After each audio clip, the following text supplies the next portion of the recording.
New Delhi, you're watching DD India Live, India's voice to the world. I'm Tanvi Taneja, coming up in the next 30 minutes.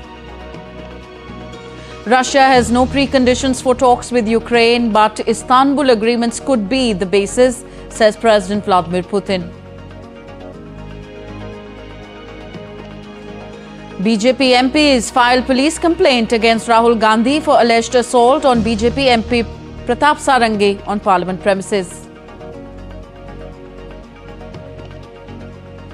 And US President Joe Biden reveals new climate targets seeking to curb emissions more than 60% by 2035.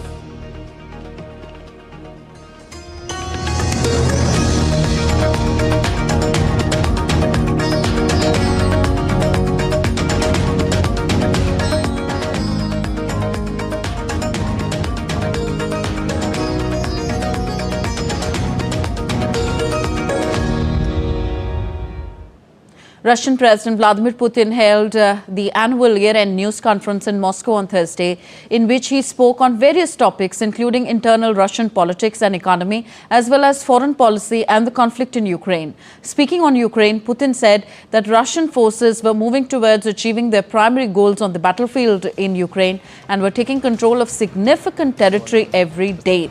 Putin said Russia had no preconditions to start talks with Ukraine on a possible peace settlement. Combat operations are a complex thing, and therefore it is difficult and pointless to guess what lies ahead. But that is exactly what is happening, and we are moving, as you said, towards achieving our primary task, which we outlined at the beginning of the special military operation. President Putin also said he was ready to compromise over Ukraine in possible talks with Donald Trump on ending the war. What can I offer to the President-elect Trump when we meet? First of all, I don't know when we will meet because he doesn't say anything about it. I haven't spoken to him for more than 4 years, and I am ready for it, of course, at any time. And I'm ready for a meeting if he wants it. The 27 EU leaders are meeting for a one-day summit in Brussels with a busy agenda. They are discussing Russia-Ukraine conflict, Syria's power transition and protests in Georgia. Also on the agenda are migration reforms and preparing for a possible Donald Trump comeback. Before the summit, Ukrainian President Volodymyr Zelensky urged the EU and the US to stay united for peace in Ukraine. For us, it's very important, especially from the very beginning of next year. We need very much unity between the United States and EU and countries of Europe. This is very important. We need this unity to achieve peace. And I think only together the United States and Europe can really stop Putin and save Ukraine. Hungarian Prime Minister Viktor Orban said on Thursday that a Christmas ceasefire plan for Ukraine is on the table. The plan is on the table. That is, you can take it or leave it. So it's a very simple. It's not a complicated, bureaucratic plan. It's a very simple human plan. Just don't let thousands of young guys to die at Christmas time. That's so simple. And change the big quantity of numbers of war prisoners. Let them go home to their family for the Christmas days. So it's not more than several days of peace. Even in the First World War, which was the biggest bloodshed in our history, Christmas time in the first year, there was a ceasefire. So it's not a complicated, politically motivated plan. It's not a game. It's a simple human proposal. Don't kill each other for some days at the Christmas night. As Russia-Ukraine conflict escalates, Russian air defense systems repelled a Ukrainian attack on Thursday as 10 missiles targeted Rostov region of southern Russia. The attack started a fire at the Novoshokonsk oil refinery. That was the second time in 6 months that the facility had been hit. Meanwhile, in an overnight retaliatory attack, Russia launched 85 drones targeting Ukraine on Thursday. 40 imitator drones out of the total did not reach their targets, and 45 others were shot down. No damages or casualties in Kiev were reported by Ukraine's officials, though explosions could be heard as the city's air defenses attempted to shoot down the drones with small arms fire. A French court on Thursday has sentenced Dominique Pellicotte, a French man, to the maximum term of 20 years jail for committing and orchestrating the mass rapes of his now former wife, Giselle Pellicotte. 72-year-old Dominique Pellicotte has admitted to drugging his wife for almost a decade, so he and strangers he recruited online could rape her. Tension was palpable in the courtroom where a heavy police presence was deployed. Dominic will not be eligible for parole until he has served two-thirds of his sentence. His 50 co-defendants in the case were also convicted by the court with no acquittals.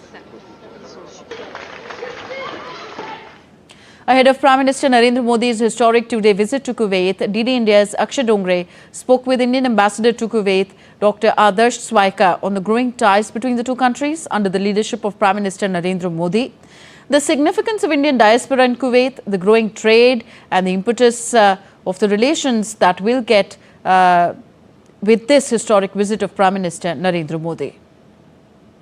Prime Minister Narendra Modi is making a historic visit to Kuwait. The relations between the two countries have been at an all-time high under the leadership of Prime Minister Narendra Modi, with trade increasing by every year. And this visit by the Prime Minister is going to give a huge impetus to the relations between the two countries. And to speak more about this, we have the Indian Ambassador to Kuwait, Dr. Adarsh Swaika, with us. Sir, thank you so much for speaking with us. Sir, can you tell us in what terms is this visit by Prime Minister Narendra Modi historic between the two countries? I would say that the visit is coming after a gap of almost 4 decades. It is also the first high-level visit between both sides in 1 decade. It is also the first visit of Prime Minister Modi to Kuwait, and this is the only country which he has not visited in the Gulf region. So it carries a lot of symbolism, and when we see the visit, we will see a lot of substance out of it also. So I am very sure that this will be a historic visit, something which will give a new direction to our relations. Can you tell us about the pillars of these ties between the two countries? What are the major pillars that give this power to the relation between India and Kuwait? We are one of the top trading partners of Kuwait. Our exports touched first time $2 billion. You see a lot of Make in India items within our export basket. Third, energy and food security are very important components of our bilateral relationship. Kuwait today is our 6th largest import source of crude oil. Similarly, for their food security, we are very extremely important, and we saw this during the COVID times when we kept our supply chains open to the region, including Kuwait. How important is the Indian diaspora in Kuwait? The diaspora, if I can say, remains a living bridge between the two countries. And today we are the largest expatriate community in Kuwait, over 1 million. It has grown 5-fold since 1990s. It is present in almost every sector of Kuwait. Right. The Prime Minister Narendra Modi's leadership playing a key role behind the growth. No doubt. Prime Minister Shri Narendra Modi's leadership has also put a lot of emphasis on Kuwait. We saw that in action during the COVID times when Kuwait sent a large amount of liquid medical oxygen to India. We sent a medical mission and COVID vaccines. Prime Minister recently met the new Crown Prince of Kuwait. There has been a lot of political contacts now. Bilateral trade is increasing, investments. I think there are a lot of positives to take back from Prime Minister's leadership in the last 10 years insofar as India and Kuwait relations are concerned. Thank you so much, sir. So that was the Indian Ambassador to Kuwait, Dr. Adarsh Swaika, telling us about the importance of the relation between the two countries. And the relations have been historically strong. However, the visit by Prime Minister Narendra Modi is going to take the relations between India and Kuwait to a new level. With camera person Shiva, I'm Akshay Dongre, DD India. US President Joe Biden's administration on Thursday unveiled new climate target under the landmark Paris Accord. Just weeks before Donald Trump's return to the White House threatens to upend US efforts to combat global warming. According to a White House statement, the United States commits to reducing economy-wide greenhouse gas emissions by 61 to 66% below 2005 levels by 2035, reflecting the world's second-largest polluter's goal of limiting long-term heating to 1.5 degrees Celsius.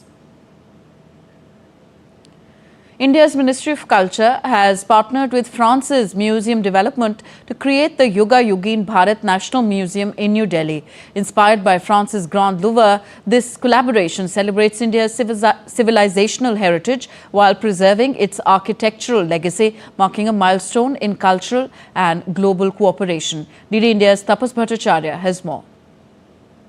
the signing of the agreement. The Ministry of Culture has unveiled a historic partnership with France Museums Development to create a Yugin Bharat National Museum, a world-class cultural landmark in New Delhi. Spanning across 155,000 square meters, this ambitious project will transform the iconic North and South blocks as part of the Central Vista redevelopment project.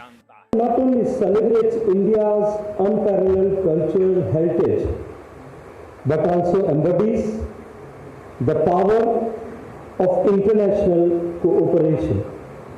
Today, we embark on a journey to create a cultural landmark that will stand as a beacon of India's timeless history and dynamic future. Envisioned as a tribute to India's unbroken civilizational legacy, the museum was first announced by the Prime Minister Narendra Modi at the International Museum Expo in May 2023. It marks a bold step in reimagining India's cultural landscape. This has a value for our future which cannot be overstated. Not just for our own future. I think when people come to see the history, the traditions, the heritage of India, when they see both the contemporary issues which have dominated our lives as well as what has kept us going for so many thousands of years, we will be providing an opportunity both for our own people to be aware of their past, as well as for the world to do so. France, renowned for its expertise in museum development, will bring its proven approach as seen in the Grand Louvre and other iconic projects to ensure the adaptive reuse of these historic buildings.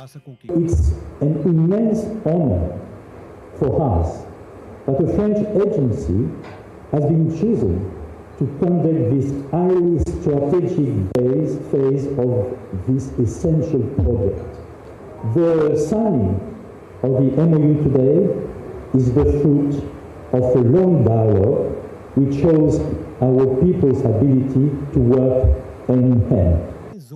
The partnership builds on decades of cultural ties and a shared vision of heritage preservation. Following a letter of intent in 2020 and strengthened through Prime Minister Narendra Modi's 2023 Paris visit, this project is set to redefine India's cultural identity while fostering global cooperation. The Yugin Bharat National Museum promises to be a beacon of history, culture and innovation for generations to come.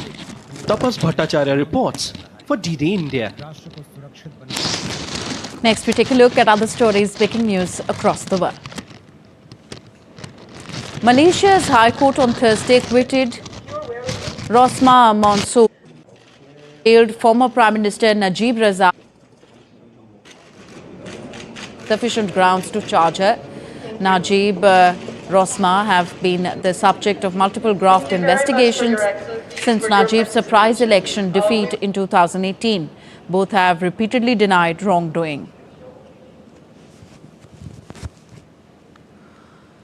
Farmers demonstrate in opposition to the free trade agreement between the European Union and the South American countries of Mercosur outside the European Parliament in Strasbourg, where MEPs are meeting for a plenary session.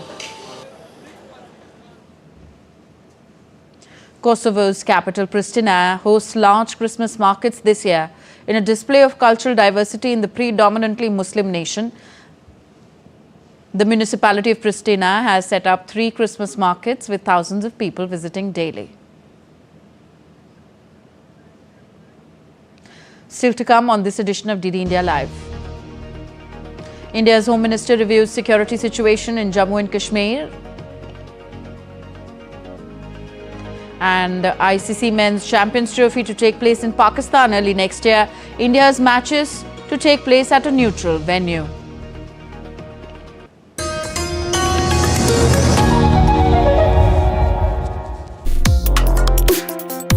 Complex issues, hidden agendas, twists and turns, strategic games. We think all dots are linked. We just need to connect them. Join me every week as I connect the dots to unravel hidden designs in statecraft, mysteries, and decode issues that matter to you. Watch Connecting the Dots with me at these times on DD India.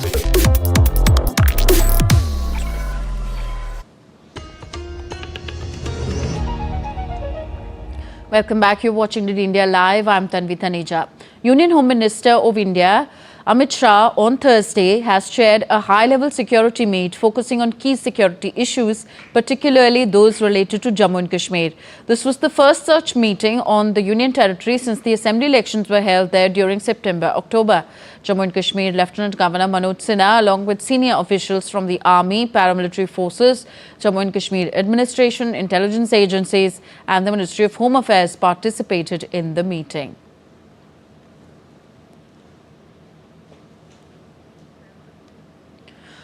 The Congress versus the BJP protest battle over Home Minister Amit Shah's Ambedkar statement dominated proceedings on the penultimate day of the winter session of Indian Parliament. The fallout first reached the Speaker's room, then reached the Parliament Street Police Station, with MPs from the two parties trading complaints and allegations of physical assault of their women leaders. DD India's Anil Thomas reports. Home Minister Amit Shah's remarks on B.R. Ambedkar triggered a major uproar in Parliament. Protests by opposition Indie Bloc MPs and the ruling NDA turned violent, leading to a physical alteration that left two BJP MPs, Mukesh Rajput and Pratap Chandra Sarangi, hospitalized.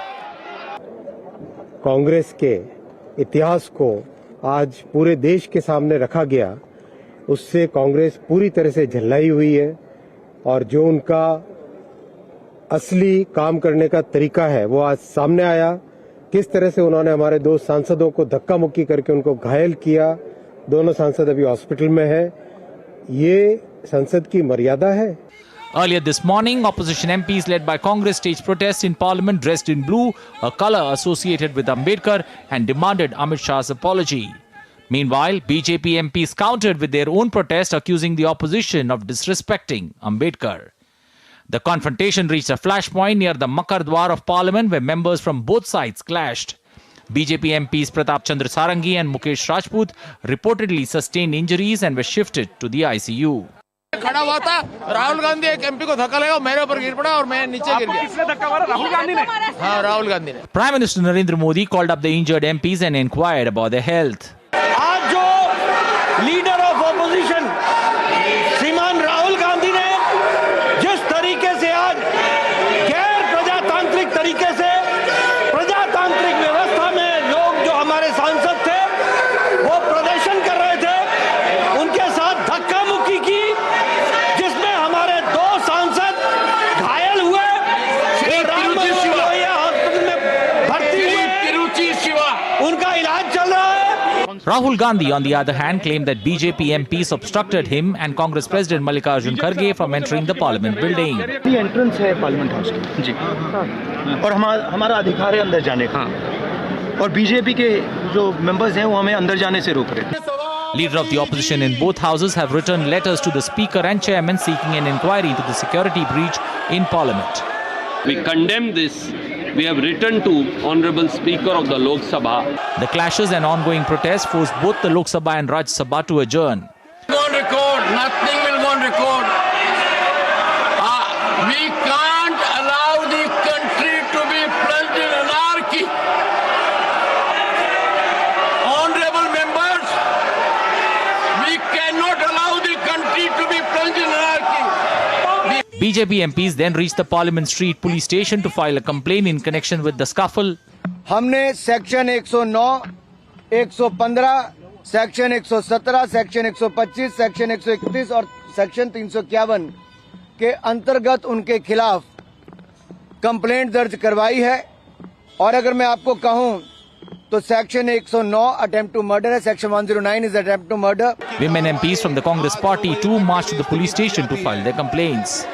Two MPs are allegedly injured and in hospital, while an FIR has been launched against the leader of opposition. The citadel of democracy has seen a new low today. With camera person Naveen Kumar, Anil Thomas, DD India, New Delhi. The leader of opposition is facing the heat both outside and inside Parliament. The alleged Parliament scuffle had not died down that an Rajya Sabha MP from the northeast has accused Congress leader Rahul Gandhi of misbehaving with her. DD India's Arnold Thomas has more. Hours after allegedly causing injury to two BJP parliamentarians, Pangon Konyak, BJP MP from Nagaland, accused Rahul Gandhi of coming within personal space of her in parliament premises, thereby making her extremely uncomfortable. Konyak is a prominent BJP leader and the first woman from Nagaland to preside over a Rajya Sabha session. Leader of opposition of the Lok Sabha, Shri Rahul Gandhi ji, came in very close proximity of me, and I really feel uncomfortable, and he started shouting at me, which I felt is very unbecoming of a leader of opposition.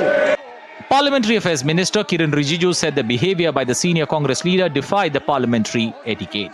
सांसद को धकेल करके physically जो charge किया और लोकसभा के दो और सांसदों को श्री राहुल गांधी ने इतना जोर से धक्का मारा, खून निकला, हॉस्पिटलाइज हो गया। ये जो कांग्रेस पार्टी का बिहेवियर है, ये इतना शर्मनाक है, हम विश्वास भी नहीं कर सकते हैं। The chairman of the upper house said the matter has been brought to his notice. Honorable Member Parliament, and she has met me in my chamber also. I am looking into it. She was literally in tears. According to her, she could never believe that as a lady member, she would have to suffer so much at the hands of another member Parliament. I am looking into it. The allegations made against Rahul Gandhi have sparked discussions in political circles. As the matter involves the dignity of a parliamentarian, any further developments will likely draw considerable attention. Anil Thomas, DD India, New Delhi. The United States imposed new sanctions related to Pakistan's long-range ballistic missile program, including on the state-owned defense agency National Development Complex that oversees the program. The State Department said that the United States is designating 4 entities for sanctions, which targets proliferators of weapons of mass destruction and their means of delivery in the light of the continuing proliferation threat of Pakistan's long-range missile development. In addition to the NDC, 3 other entities are Akhtar and Sons Private Limited, Affiliates International and Rockside Enterprise, all of which are based in Karachi, while the NDC is in Islamabad. The sanctions are part of ongoing US efforts to curb the spread of missile technology and prevent further escalation of the global proliferation threat. As a result of these sanctions, the entities involved will face financial and trade restrictions, including being cut off from the US markets and resources. The US government has stated that these measures are necessary to address the growing risks associated with the development of long-range ballistic missiles in Pakistan. Pakistan's Foreign Ministry said in a statement that the US action was unfortunate and biased and would harm regional stability. On to sports news now. The International Cricket Council (ICC) has finally reached a breakthrough in the 2025 Champions Trophy impasse on Thursday. It said that a hybrid model with a neutral venue will be followed in all ICC events from 2024 to 2027. This agreement applies to the 2025 Men's Champions Trophy, which is set to take place in February and March in Pakistan. India's matches will take place at a neutral venue. In return, Pakistan's matches in the ICC events hosted by India will also take place at a neutral venue. The neutral venue will be proposed by the tournament host board and will need to be approved by the ICC. The schedule for the Champions Trophy will also be confirmed soon. In women's cricket, India secured an easy 8-wicket win over Bangladesh in the first match of the Super 4 stage at the Women's Under-19 Asia Cup in Malaysia on Thursday. India played an exceptional overall game and restricted Bangladesh to just 80 runs in their 20 overs, which they later chased with 8 wickets and 47 balls to spare. Indian opening batter Gongadi Trisha won the Player of the Match award for the half-century of hers. She scored 58 runs on 46 balls. Earlier, Indian captain Nikki Prasad won the toss and asked Bangladesh to bat against a strong Indian bowling lineup. That's it in this broadcast. But before we go, India's public broadcaster Prasar Bharati has recently launched Waves, entering the field of the OTT platform. Waves provides a complete infotainment ecosystem to digital media and OTT audiences. If you want great content for free, you can download Waves today. That's all for this edition of DD India Live. Do let us know your thoughts on the news of the day. I am Tanvi Taneja. From all of us here in New Delhi, thank you for watching. Namaskar.